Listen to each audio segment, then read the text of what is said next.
देश यतिखेर निर्वाचनको सम्मुखमा छ, तर राजनीतिक दलहरू दलीय गठबन्धनबाट निर्वाचन जित्ने दाउ खोजिरहेका छन्। दलहरूको एजेन्डामा खासै छलफल हुन सकिरहेको छैन।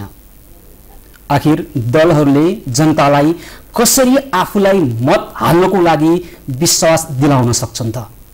किन राजनीतिक दलहरू यतिखेर आफ्ना एजेन्डाहरू जनतालाई विश्वस्त पारेर भोट तान्ने भन्दा पनि दलीय गठबन्धनबाट निर्वाचनको गणित आफूतर्फ तान्ने कोसिसमा किन उद्धत छन्? आज हामी यसै सम्बन्धमा छलफल गर्दैछौँ। स्टुडियोमा हुनुहुन्छ नेपाली कांग्रेसका केन्द्रीय सदस्य धनराज गुरुङ, त्यसैगरी राष्ट्रिय जनता पार्टीका महासचिव केशव झा र नेकपा एमालेका नेता एवं पूर्व मन्त्री महेश बस्नेत। स्वागत छ कार्यक्रममा सबैजनालाई। धन्यवाद। धनराज, तपाईबाटै सुरु गरौँ। अब तपाईहरु चुनावी गणितको लागि दलीय गठबन्धन बनाउँदै हुनुहुन्छ हैन? अब निर्वाचन आउन मङ्सिर 10 को निर्वाचनको लागि 33 दिन बाँकी छ। दोस्रो चरणको निर्वाचन 21 को निर्वाचनको लागि जम्मा 43 दिन बाँकी छ। तर तपाईहरु एजेन्डामा छलफलै सुरुवात गर्नु भएको छैन, यो के गरे? यो एजेन्डामै छलफल भएको छैन भन्ने कुरा त होइन।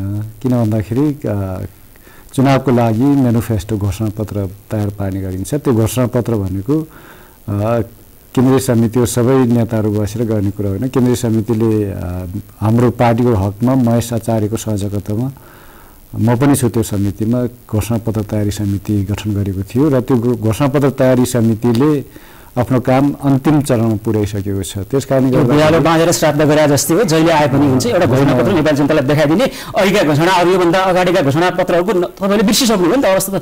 त्यो चाहिँ नि घोषणापत्र तत्कालीन अवस्थालाई हेरेर त्यतिखेरको परिस्थितिलाई हेरेर गर्ने कुरा हो। पहिलेको घोषणालाई पत्रलाई हेरेर त्यही सार्ने पनि होइन यो तपाईले भने जस्तो।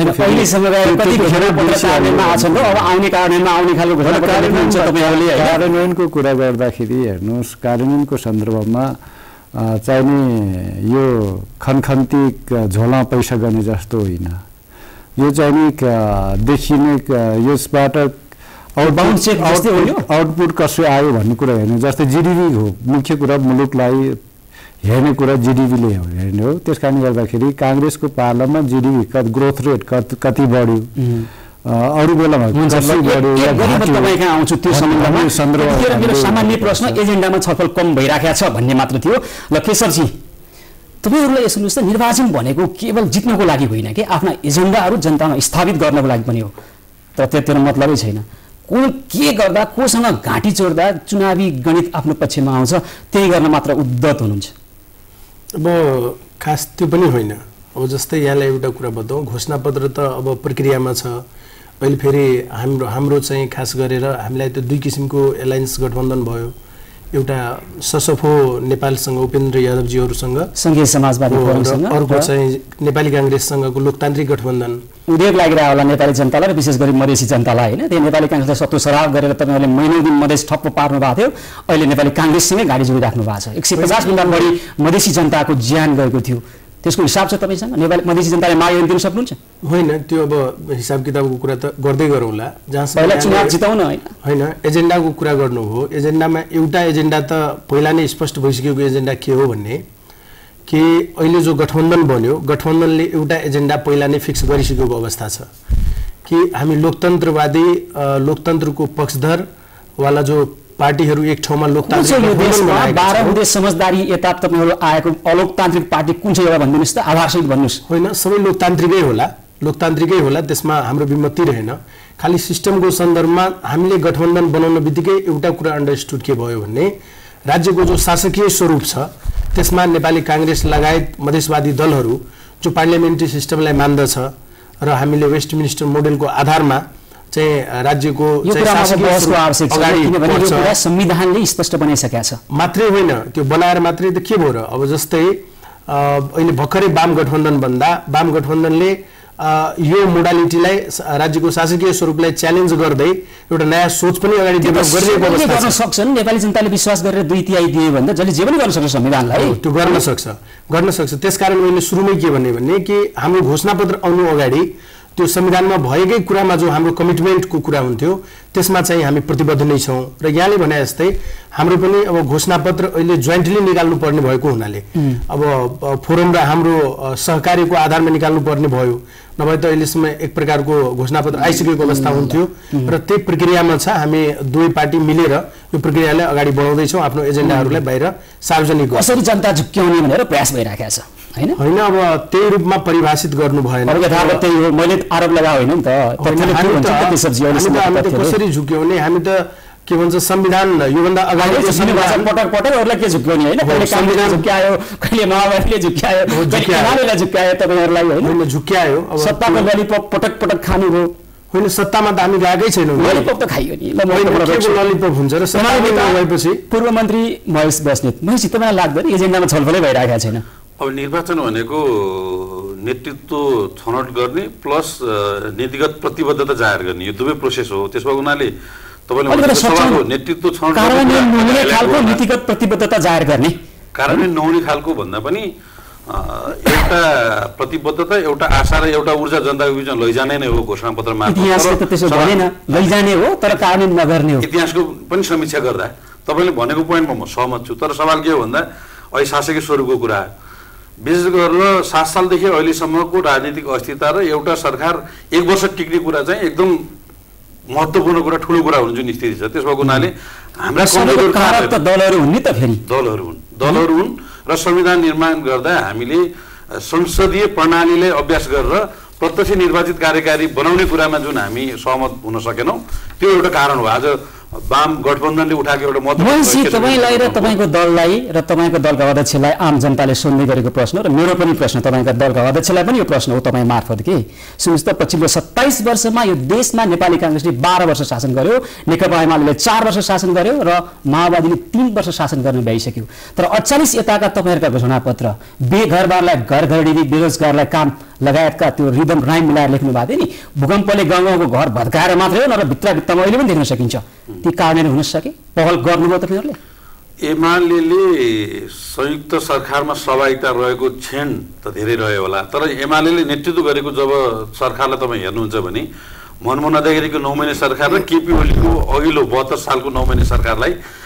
एमालेले गराएको जनाएको प्रतिबद्धताहरू पूर्ण रूपले आफ्नो गाउँमा बन्नुको एकदम गाउँमा सरकारी घरहरू रोजगारी कार्यक्रम 900 को अभियानको कार्यक्रम वृद्ध भत्ता हैन त्यसपछि कर्मचारीहरूको तलब वृद्धिका कुराहरू त्यसपछि देशभरि रहेका खानीका प्रचुर सम्भावनाहरूलाई उत्खनन गर्ने कुराहरू रेल मार्ग बनाउनलाई बजेट छुट्याउने कुराहरू यस्ता धेरै कुराहरू नेकपा एमालेले जतिखेर सहज ढङ्गले सरकार सञ्चालन गर्ने अवसर प्राप्त गर्यो घोषणा पत्रप्रति एमाले प्रतिबद्ध छ र उसले अधिकतम त्यो कुरामा लैजाने प्रयत्न गरेको छ र मुलुकमा स्थानीय निर्वाचनको घोषणापत्रको स्मरण गराइदिए तपाईहरुले हिन्द र प्रशान्त महासागरमा नेपाली ध्वजावाहक मानिजहाज चलाउनेदेखि राष्ट्रिय अन्तर्राष्ट्रिय सम्बन्ध सुधार्ने मोनोरेल तपाईले भनिहाल्नु मेट्रो रेल कहाँ छ त्यो भारत 6 महिना भयो 6 महिना चुनाव सम्पन्न भएको भारतले संविधान निर्माण हामीले गरिसके पछाडि जुन नाकाबन्दी लगायो त्यतिखेर हिन्द महासागरसँग मात्र रहेको हाम्रो सामुद्रिक सम्बन्धलाई अब हामी त्यो निर्विकल्प त्यसको आधारमा होइन त्यसको विकल्प खोज्नुपर्छ भनेर प्रशान्त महासागरसँग लिङ्क जोडेर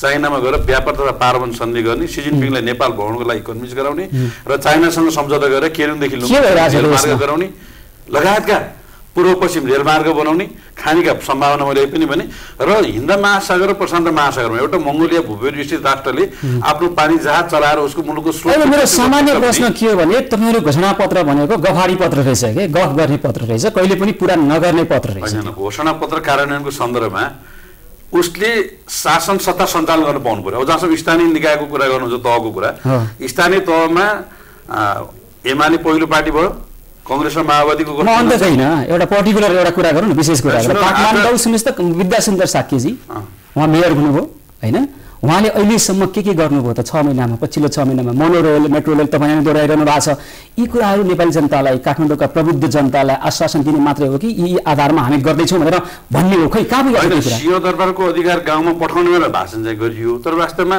अब महानगरको त एउटा कुरा होला जसको आफ्नै स्रोत साधनको सम्पन्नता पनि छ अधिकांश स्थानीय तहहरूमा सरकारले पहिलो चौमासीको बजेट पठाउने कुरा अहिलेसम्म ढिलासुस्ती गरेको छ निर्वाचनसित स्थानीय तहसित सम्बन्धित होइन संसदको विघटन हुनु एक हप्ता अगाडि मान्छेहरूले पास गरेर पठाएको स्थिति छ र निर्वाचनको कारणले यसपालि समयभन्दा अगाडि नै आचार संहिता लागेको स्थिति छ। त्यसो हुँदाखेरि स्थानीय तहमा एक ढङ्गको हात बाँधेको स्थिति छ। त्यो पनि किन भयो होला भन्ने अनुमान गर्न सकिन्छ भने स्थानीय तहमा एमाले पहिलो पार्टी भयो, सत्तामा कङ्ग्रेस र माओवादीको सत्ता भएको पल्टामा छ त। एमाले होइन, अहिलेको पछिल्लो बेला यो कि एमाले प्रभावकारी काम तल गर्यो भने मङ्सिर 10 र 21 गतिको चुनाव प्रभावित हुन्छ भन्ने मनसायले सायद स्थानीय तहलाई रोक्ने काम भयो कि भन्ने अनुमान गर्न सकिन्छ। कुनै दलले जनताको पक्षमा काम गर्न लाग्यो भने अर्को आफूलाई लोकतान्त्रिक ठान्ने दलले बाधा व्यवधान सिर्जना गर्छ।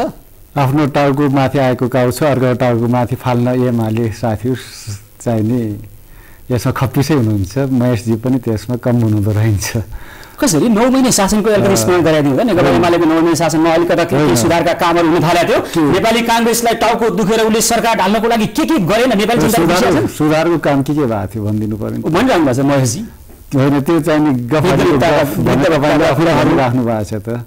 वृद्ध भत्ता के कांग्रेस सरकारमा आउँदै गर्दाखेरि सुशील कोइराला आउँदै गर्दाखेरि 500 थियो, 500बाट 1000 बनाउनु पनि त्यो दोब्बरै थियो। 1000बाट सुरुवात त एमालेको 9 महिने शासनबाट सुरुवात कसले गर्यो भन्ने ठुलो कुरा होइन। यसलाई स्थिरता कसले दियो भन्ने कुरा चाहिँ हुन्छ नि। त्यसमा के चाहिँ हामीले खारेज गरेर गएको भए अर्को कुरा हुन्थ्यो। त्यस कारण हामीले पनि डबलै बनाएको थियौँ, दोब्बरै बनाएको थियौँ। हामीले कहीँ गीत त गाएनौँ। भन्न दिनुहोस् न, तपाईँले बोलाएपछि भन्न दिनु पनि पर्छ। कुरा उठान गरिसकेपछि त्यसको चाहिँ बैठान हुनुपर्छ कुनै पनि कुराको। तपाईँले चाहिँ नि यो वृद्ध भत्ताको हामीले त गीत त गाएनौँ त, दोब्बर गीत गाएनौँ त। तर त्यसपछि आफैले 1000बाट 2000 बनाउँदा दोब्बर बनाउनु भने गीत गाउनु पर्ने के कारण थियो? कारण त थिएन। त्यो राज्यको पैसा जनतालाई दिए होइन र। कि त्यो चाहिँ पढ्नुहोस् कि त्यो कुनै पर्टिकुलर कुनै एमालेको खल्तीबाट दिएको, एमाले दिएको भनेर दाबी गर्दा एमालेको पार्टी कार्यालयबाट किन नबाँड्यो त्यो वृद्ध भत्ता? किन चाहिँ तत्कालीन गाविस वडा कार्यालयबाट किन बाँड्यो? त्यस कारणले गर्दाखेरि चाहिँ नि यो के भन्दाखेरि जनताको पैसा जनतालाई दिने कुरामा चाहिँ नि अतिरञ्जित ढङ्गबाट हामी प्रस्तुत हुँदैन। किन भनिसकेका छौँ कि चाहिँ जिडिपी हेर्नु आवश्यक छ। राज्यको जिडिपी कसको पालोमा कति तरङ्गित भएर अगाडि बढ्यो त्यसले पो मापन हुन्छ त। जसले गर्ने पर्दैन देखिन्छ। बोल्न दिनुहोस्। भाषणले जहिले ठुलो गरेर त्यही ठुलो हुन्छ। सठिक अनुसार म फेरि पनि दोहोऱ्याउँछु कि देशको जिडिपी हेर्नुहोस्, कसको कुन सरकार कसको पार्टीको सरकार हुँदा जनता हेरौँ न, जिडिपी कति बढ्यो? जिडिपी हेर्नुहोस्, जनता हेरौँ भने जिडिपी हेर्नुहोस्। देशको जनता नाजुक छ। तपाईँ ट्विस्ट गर्न खोज्नुहुन्छ यहीँनिर। किन भन्दाखेरि काङ्ग्रेसको सरकारको पालोमा जिडिपी हेरेर दिनु पर्ने हामीले। मेरो जिडिपी तपाईँहरूको पछिल्लो 12 वर्ष राज्यको जिडिपी हुँदैछु।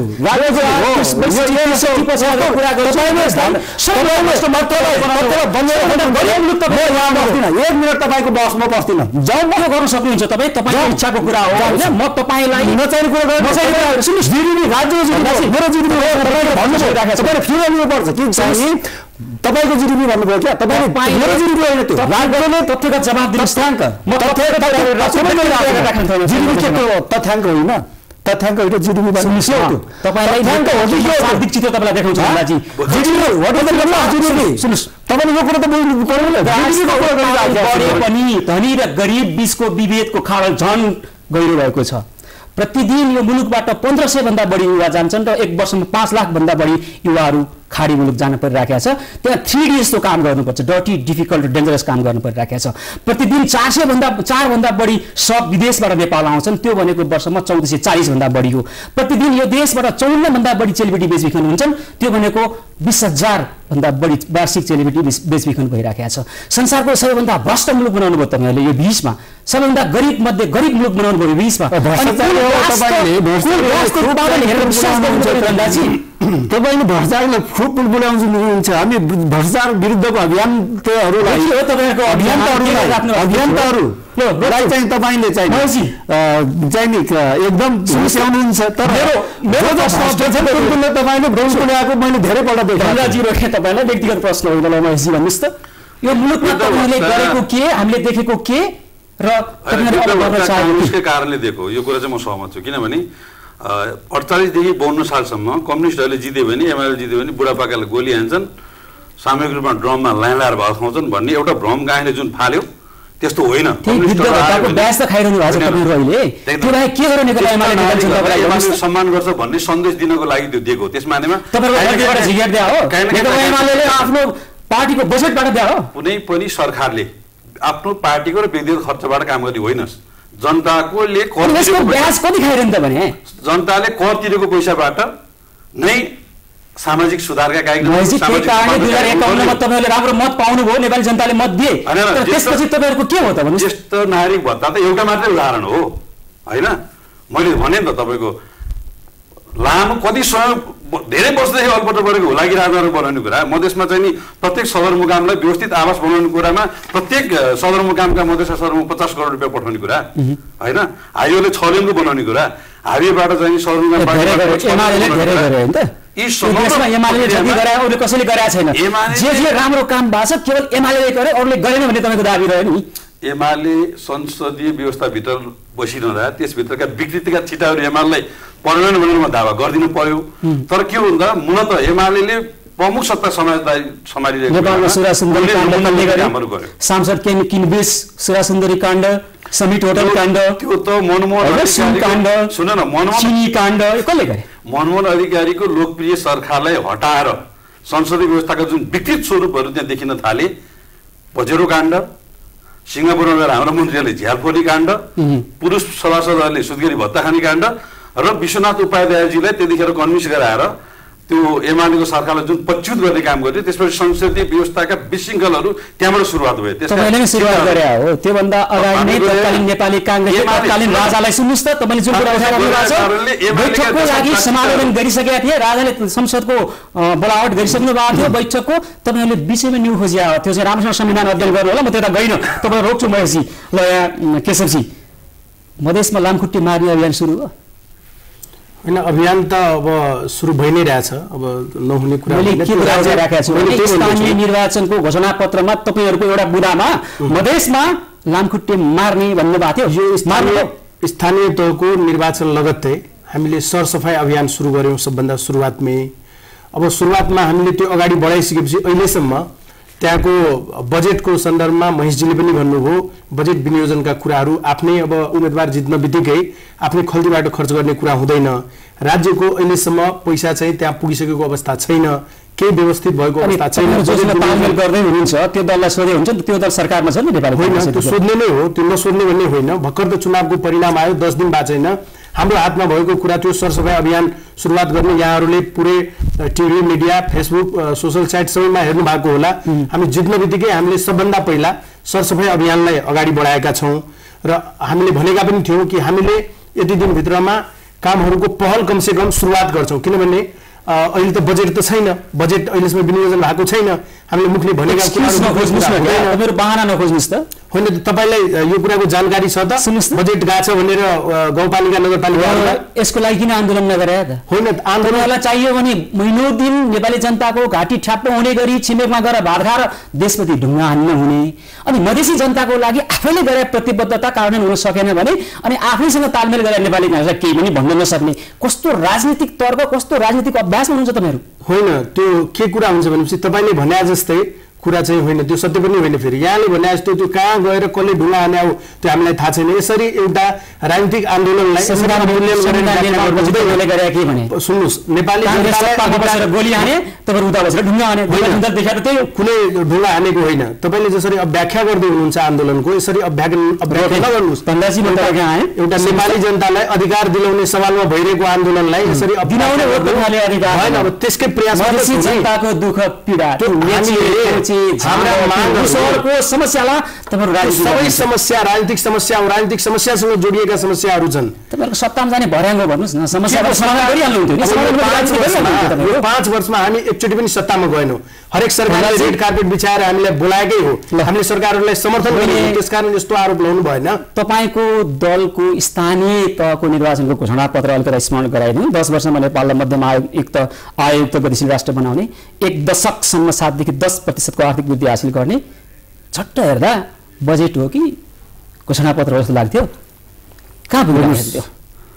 घोषणापत्रमा आर्थिक वृद्धिको कुरा नगर्ने, समृद्धिको कुरा नगर्ने भने त्यो घोषणापत्र किन चाहियो? नीतिगत कुरा अलिक बढी हुन्छ नि त, नीतिगत आधार घोषणापत्रमा नीतिगत कुरा पनि हुन्छ। तपाईँले नीतिगत कुरा नपढ्ने अनि त्यसपछि आर्थिक वृद्धि दरको कुरा मात्र यहाँ भनिदिनुहोस् न, च्याट्ट पढिदिने। के छ नीतिगत कुरा काङ्ग्रेसको? नीतिगत कुरा तपाईँलाई थाहा भएकै होला जस्तो मलाई लाग्छ। दर्शकलाई एकचोटि स्मरण गराइदिउँ होइन के दर्शकका लागि भन्नुहोस्। होइन, नेपाली काङ्ग्रेसले चाहिने आफ्नो नीतिगत रूपमा यो प्रजातान्त्रिक समाजवादी नीति आफूले अवलम्बन गरेको छ र विगतदेखि अहिलेसम्म त्यो प्रजातान्त्रिक समाजवादको अर्थनीतिमा रहेर चाहिने काम गरिरहेको छ। झन्डामा सीमित छ तपाईँहरूको समाजवाद। अब तपाईँले यसरी नै झन्डामा सीमित भएको अथवा चाहिँ रुखमा सीमित भएको, रुखको हाँगामा भन्नुहोस्, पातमा भन्नुहोस्, मलाई केही भन्नु छैन। तपाईँको र मेरो कुरा होइन धनराजजी, तपाईँले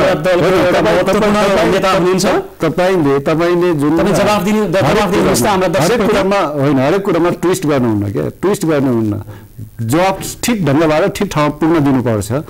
त्यस कारणले गर्दाखेरि तपाईँले जुन हामीले प्रक्षेपण गरेको हौँ कि 7%बाट माथि 10%सम्म पुर्याउने, हामीले प्रत्यक्ष रूपमा पनि गर्न नपाउने, हाम्रो प्रतिबद्धता तथ्य भन्दैछु। त्यही तथ्यमा पनि त्यही तथ्यमा 2047-48 पछिको पछिल्लो 27 वर्षमा सबैभन्दा बढी शासन नेपाली काङ्ग्रेसले नेपालमा गर्यो। नेपाल यदि बन्या छ भने बढी यसको जस नेपाली काङ्ग्रेसलाई जाला, बिग्रिया छ भने यसको जस नेपाली काङ्ग्रेसलाई जाला। निश्चित रूपमा त्यो चाहिने देश त तपाईँसँग यो कुरामा सहमत छु कि चाहिने जस अब जस चाहिँ लिनै पर्छ। जस अब जसबाट भाग्नु हुँदैन पनि कुनै पनि पार्टीले। यसमा मैले जोड्नै पर्ने कुरा के भन्दाखेरि कि चाहिने हामी बिग्रेको मात्रै नेगेटिभ नकारात्मक कोणबाट मात्र नहेरौँ कि चाहिँ 2047-48मा बजेट कति हुन्थ्यो? जम्मा 12 अर्ब रुपियाँ हुन्थ्यो। अहिले कति पुगेको छ? राजस्व भन्दा 600 अर्बभन्दा माथि पुगेको छ। त्यो त्यसरी हेर्नु नि त, कसरी तपाईँ यसरी हेरिरहनुहुन्छ। मलाई थाहा छ कि मेरो तपाईँले यस्तो भन्नुभयो 12 अर्बको बजेट चाहिँ नि 600 अर्बमा पुगेको रहेछ, तर मेरो पोइन्ट किन फाट्यो भन्ने तपाईँको बानी छ क्या। त्यो ढङ्गबाट प्रस्तुत हुनु। कार्यक्रमको अर्को खण्डमा हामी यसलाई जारी राख्छौँ, तर आदरणीय दर्शकवृन्द यतिखेर भने एउटा छोटो विश्राम।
कार्यक्रममा पुनः स्वागत छ आदरणीय दर्शकवृन्द। आज हामी छलफल गर्दैछौँ राजनीतिक दलको निर्वाचनका एजेन्डाहरू र चुनावी घोषणापत्र कस्ता आउँदैछन् भन्ने सम्बन्धमा नेपाली काङ्ग्रेसका केन्द्रीय सदस्य धनराज गुरुङ, त्यसैगरी राष्ट्रिय जनता पार्टीका महासचिव केशव झा र नेकपा एमालेका नेता एवं पूर्व मन्त्री महेश बस्नेतसँग।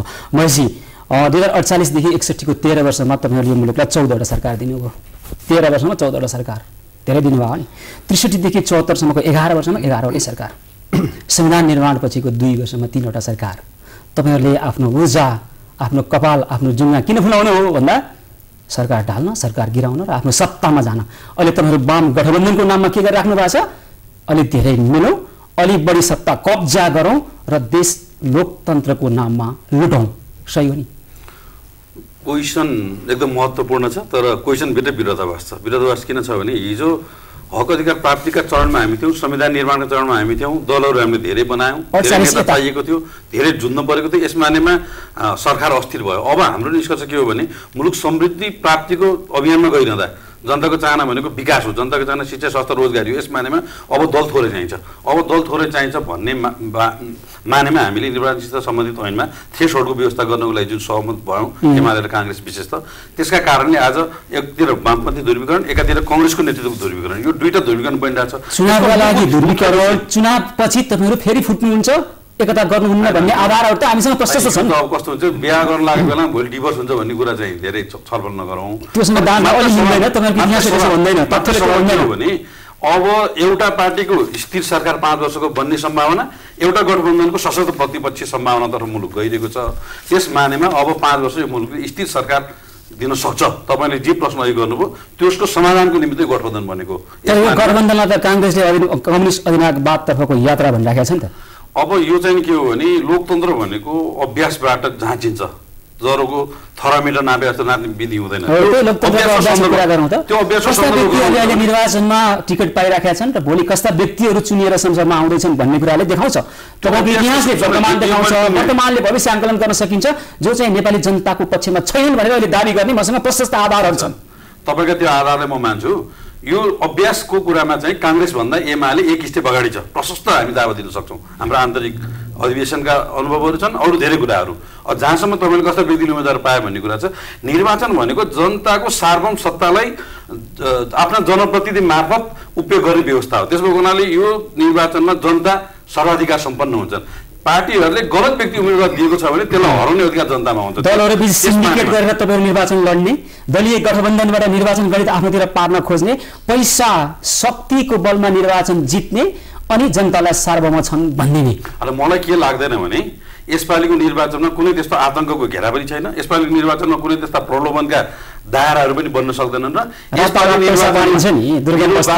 मेरो बाजे चाहिँ हिजो काङ्ग्रेसमा लाग्नुभएको थियो शासनमा, त्यही भएर मैले कहाँ भोट हाल्छु भन्ने नातिहरू यसपालि छैनन्। हिजो मेरा बाहरू एमालेमा लाग्नुभएको थियो, म एमाले भोट हाल्छु भन्ने नातिनीहरू पनि यसपालि छैनन्। त्यसमा मलाई के लाग्छ भने यसपालि सही मान्छेहरूको छनौट हुन्छ।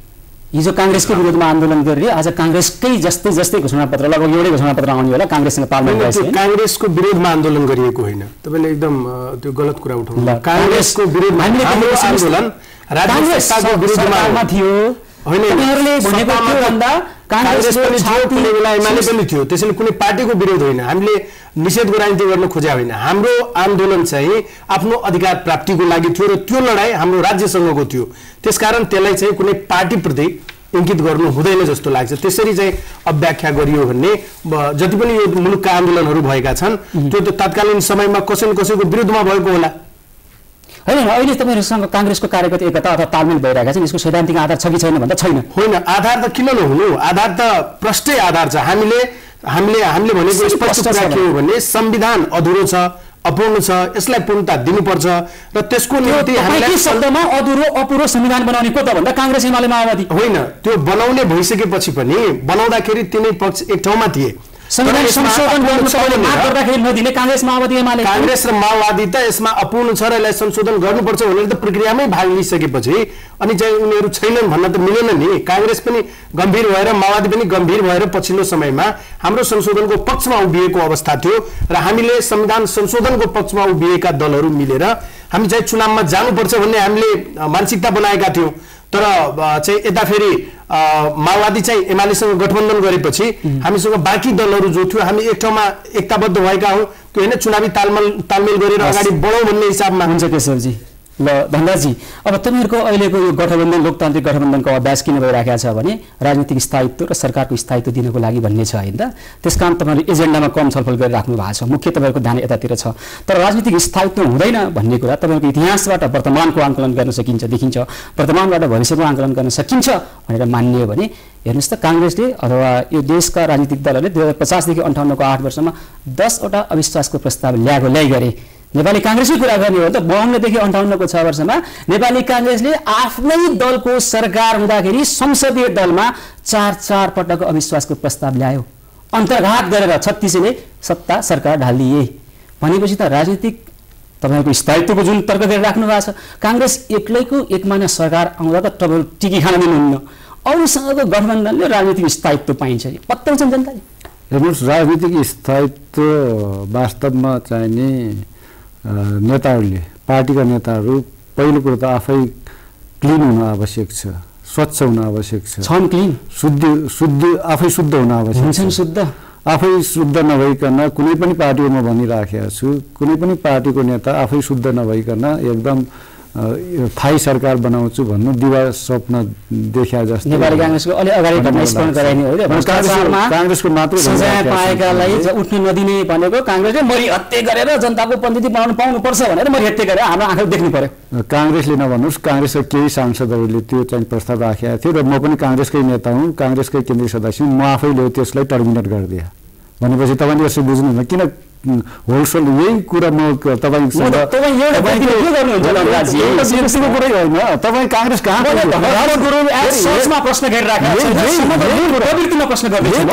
प्रवृत्तिकै कुरा गर्नुहुन्छ भने कांग्रेसले चाहिने त्यसलाई टर्मिनेट गरेर जुन भ्रष्टले चुनाव लड्न पाउनुपर्छ भन्ने विधेयक आएन नि, कसो कारणले आएन? कांग्रेसले टर्मिनेट नेताहरू उफ्रिरहेको देख्यौँ नि त।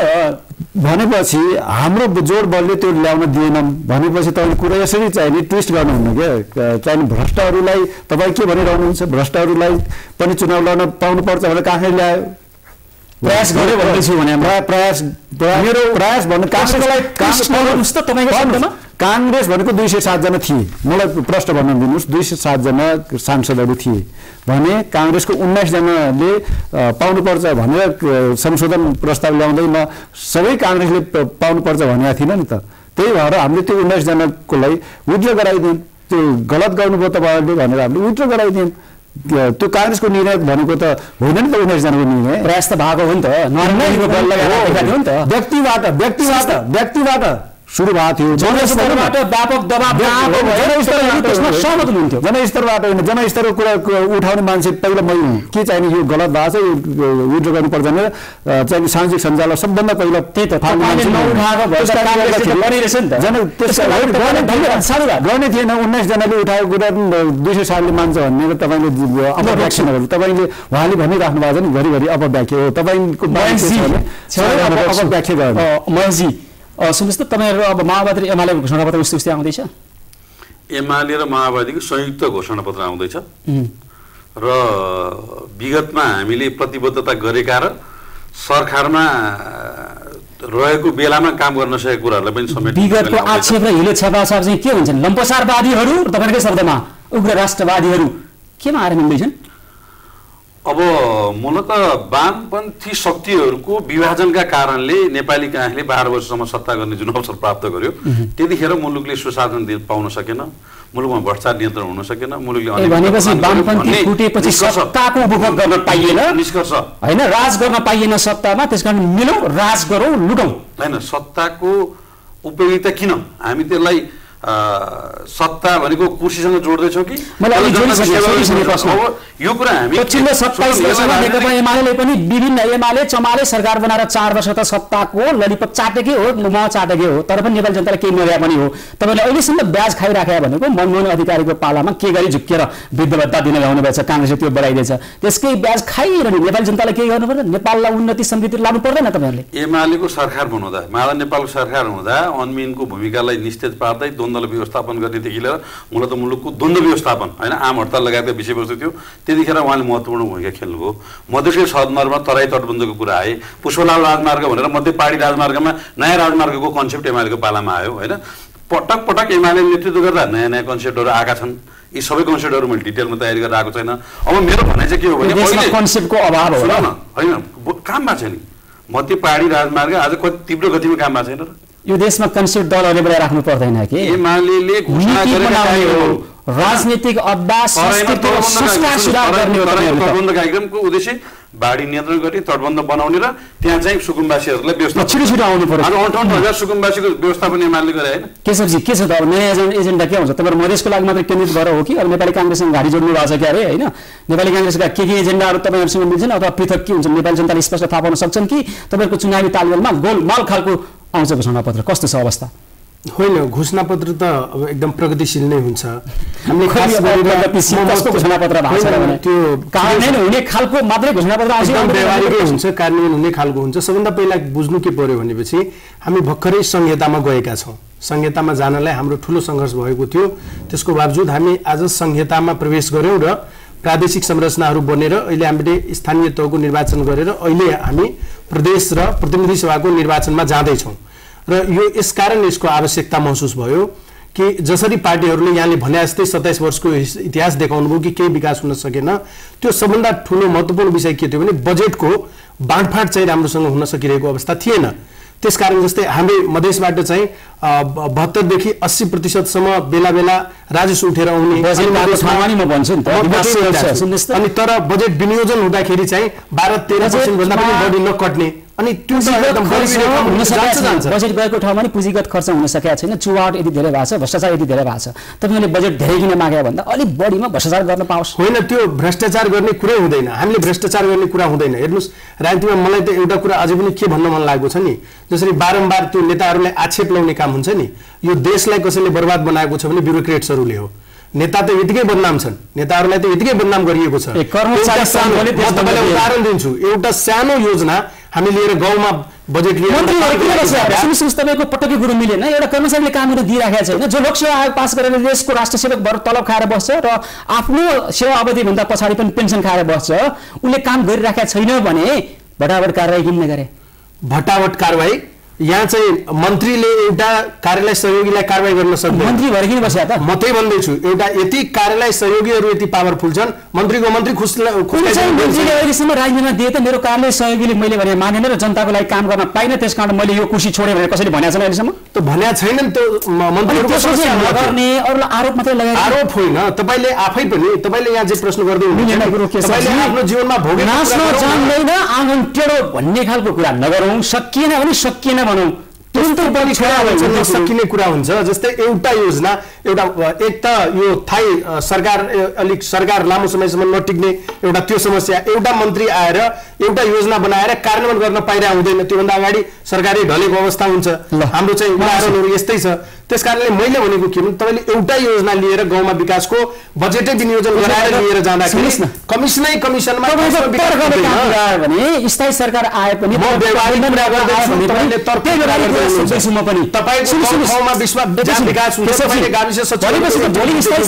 पनि त त्योभन्दा नि स्थायी सरकार भनेर मानिएको कर्मचारी तन्त्रले त काम गर्न नदिने रहेछ। तपाईँको तर्कलाई मान्ने हो भने त कर्मचारी तन्त्रले त सखापै बनाएको छ नि मुलुक। तपाईँले कर्मचारी गतिविधि त नियन्त्रण एकचोटि हेर्नुहोस्। तपाईँले दलका नेताहरूले होइन, दलले होइन, कर्मचारीहरूले हो। सही हो, कर्मचारी पनि हो, नेता पनि हो। गठबन्धन टुट्दाखेरि अलिक सिधा कुरा म गर्न चाहन्छु। यो चाहिँ नि राजनीतिक नेतृत्व गलत भयो भने त्यो चाहिँ कर्मचारीलाई घुमाउने नै भयो। यो मुलुक मैले देखा त कर्मचारी पनि, नेता पनि, निजी क्षेत्र पनि, गैर सरकारी क्षेत्र, निजी क्षेत्र सबै ठाउँतिर भ्रष्टाचार मैले त्यही देखाइदिएँ होइन भने खालि तपाईँले त खालि 19 जना ल्याएको प्रस्तावलाई सिङ्गो काउन्सिल ल्यायो भने त्यसमा पो मैले अब्जेक्सन गरे हो। तथापि मैले के देखिरहेको छु भने यो मुलुक नबनेको वास्तवमा जस्तै घोषणापत्रको कुरा गरिराखेका छौँ हामीले। घोषणापत्रमा तीनटै पार्टी अहिले यहाँ छौँ, तीनटै पार्टीको घोषणापत्रमा समृद्धिको कुरा कसले नभन्ला, यो गर्छु त्यो गर्छु कसले नभन्ला, सबैले भन्छन्। तर अन्ततगत मुलुक किन बन्दैन त भन्दाखेरि भ्रष्टाचारकै कारणले। तपाईँसँग यो कुरामा म सहमत छु एकदमै। भ्रष्टाचार रोक्नको लागि नेपाली कांग्रेसको अब के आउँदैछ त? अब भ्रष्टाचार रोक्नका लागि अब चाहिँ नि शून्य सहनशीलता, भ्रष्टाचार विरुद्ध शून्य सहनशीलता गर्ने र चाहिँ जेरो शून्य होइन क्या, शून्य लिसन गर्ने सहनशीलता बढोस् भन्ने चाहिँ अर्थ लाग्न थाल्यो। अब त सुन्छन्, चिल्लाएर बस्छन्। पछिल्लो समयका एक दुईवटा ठुला भ्रष्टाचारका काण्डहरू म तपाईँलाई सुनाइदिन्छु। त्यसमा तपाईँहरूले ठुला कर्मचारी भ्रष्टाचार काण्डमा तानिन्छन्, लहरो तान्दा पहरो गरिन लाग्छ अनि तपाईँहरू चुप लाग्नुहुन्छ। अख्तियार प्रमुखलाई तान्न गरिनुहुन्छ, फेरि लहरो तान्दा पहरो गरिन्छ, तपाईँहरू तै चुप मै चुप हुनुहुन्छ। भ्रष्टाचार काण्डमा लागेकाले यो देशमा कानुन छैन, ऐन छैन कारवाही गर्नको लागि, तपाईँहरू केवल पदमुक्त गरिदिनुहुन्छ, फेरि अदालतले रिइन्स्टेट गरिदिन्छ। नेपाली जनताले यो खालको गाई जात्रा हेर्न परिराखेको छ। तपाईँ कुरो सकियो। उत्तर पाउन कुरो तपाईँ कुरा सकिएपछि बोल्नु पर्ने भयो कि यहाँ किन भन्दाखेरि उत्तर पाउँ एउटाले बढी बोल्ने आफूले कम बोल्नु पर्ने प्रश्न अझै सुन्छु म आइम रेडी टु हियर मेरो प्रश्न सकियो सकिएपछि बल्ल बोलिदियो हेर्नुहोस् सायद तपाईँलाई त्यति तपाईँले जुन अख्तियार प्रमुखको कुरा गर्नुभयो लोकमान सिंह कार्कीप्रति इङ्गित गर्नुभयो लोकमान सिंह कार्कीलाई हटाउनु पर्छ भनेर चाहिँ संसदमा प्रस्ताव लाने 3 जना मध्ये म पनि फेरि व्यक्तिगत कुरातिर जान्छ व्यक्तिगत कुरा व्यक्तिगत कुरा गर्दै हुनुहुन्छ राम्रै असल युवा जल्लोसुलो नेता भनेर बोलाएको यता सुन्नु तर राजनीतिको मूल प्रवृत्ति त्यो छैन जानेर तपाईँले हिट गर्दै हुनुहुन्छ कति अप्ठ्यारो हुन्छ भन्ने कुरा त मैले भोगेँ धनराजी तपाईँ त व्यक्तिगत कुरा गर्नु देशराज्य भनेरै राजनीतिमा लागेको अपेक्षा जनताले गरेका छन् सुन्नुहोस् त नेपाली राजनीतिको मूल प्रवृत्ति तपाईँले सोचेका छन् तपाईँले गरेका केही व्यक्तिगत प्रयास भन्दा विपरीत छ र यो प्रश्न सोधिरहेको छु म यसलाई मूल प्रवृत्ति कसरी बनाउने सकियो प्रश्नलाई निषेध नगर्नु होला सकियो किनभने तपाईँको प्रश्न चाहिँ नि एउटा प्रश्न होइन एकैचोटि 10 प्रश्न आउँछ मेरो प्रश्न के हो भने सुन्नुहोस् त तपाईँ धनराज गुरुङ एज सचलाई मैले सोधिराखेको छैन समग्र नेपाली राजनीतिको मूल प्रवृत्ति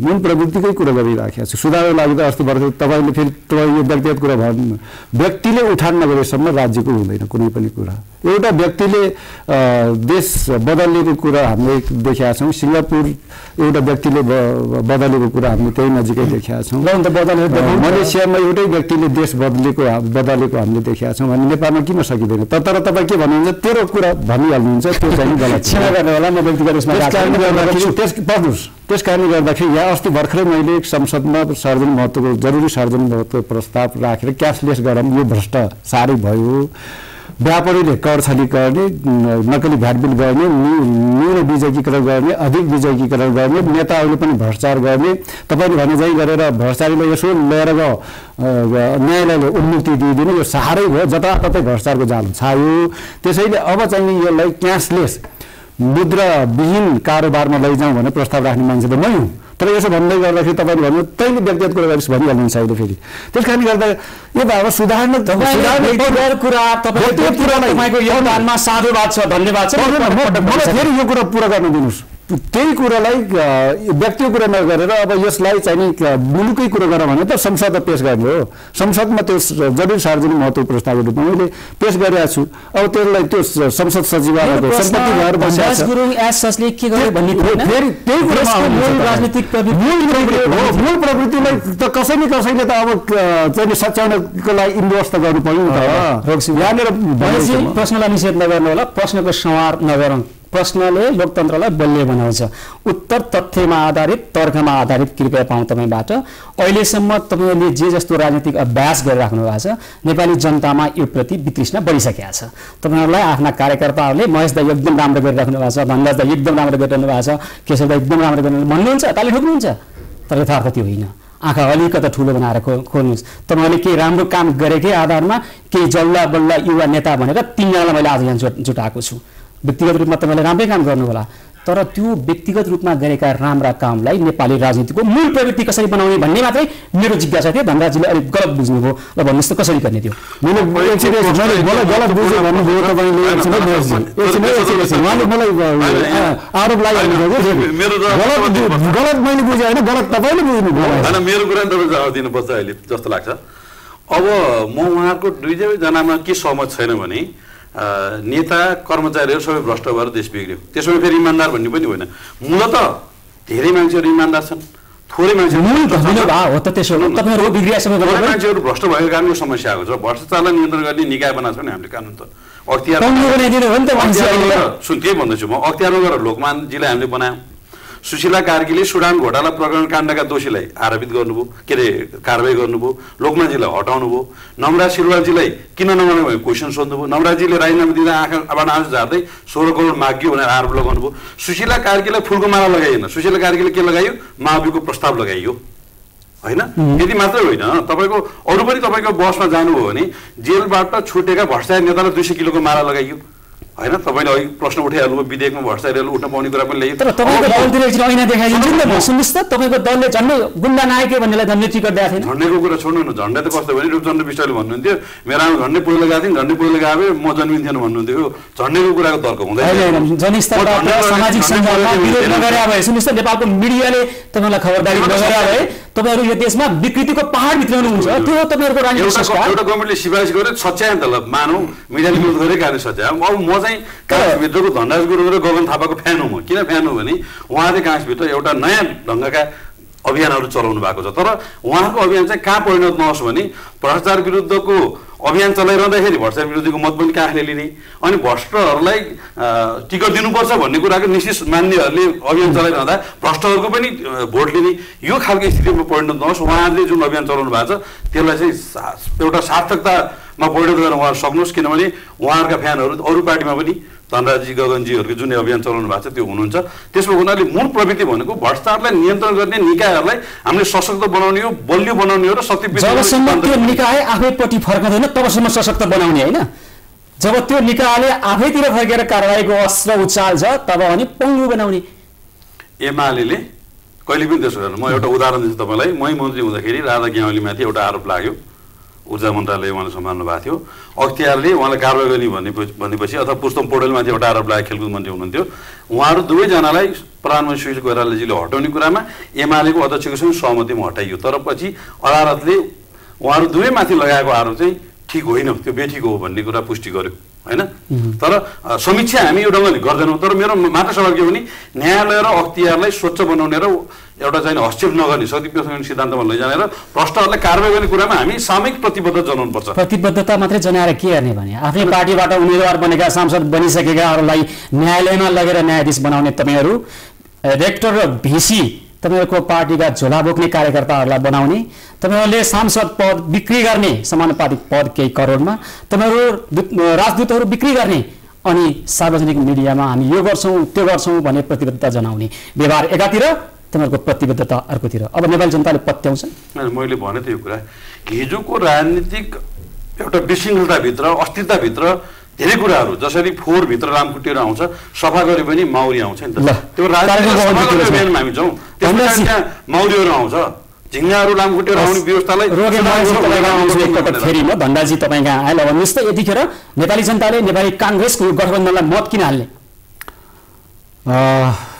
एक दुई तिन गरेर म छोटकरीमा भन्न चाहन्छु कि चाहिँ नि संविधान जारी गर्दै गर्दाको दिनमा संविधान च्यात्ने र संविधान जलाउने साथीहरू हुनुहुन्थ्यो होइन नेपाली काङ्ग्रेसकै मध्यमार्गी दृष्टिकोण नीतिका कारणले गर्दाखेरि संविधान जारी हुँदाको बखतमा च्यात्ने र जलाउने साथीहरू पनि संविधान कार्यान्वयनको चाहिँ यात्रामा अहिले सँगै हुनुहुन्छ अर्थात् संविधान अधिकतम स्वीकार्यता संशोधनको आवश्यकता छ कि छैन अधिकतम स्वीकार्यताको बाटोमा अगाडि बढेको छ सर्वस्वीकार्य भन्ने गर्छन् कसैले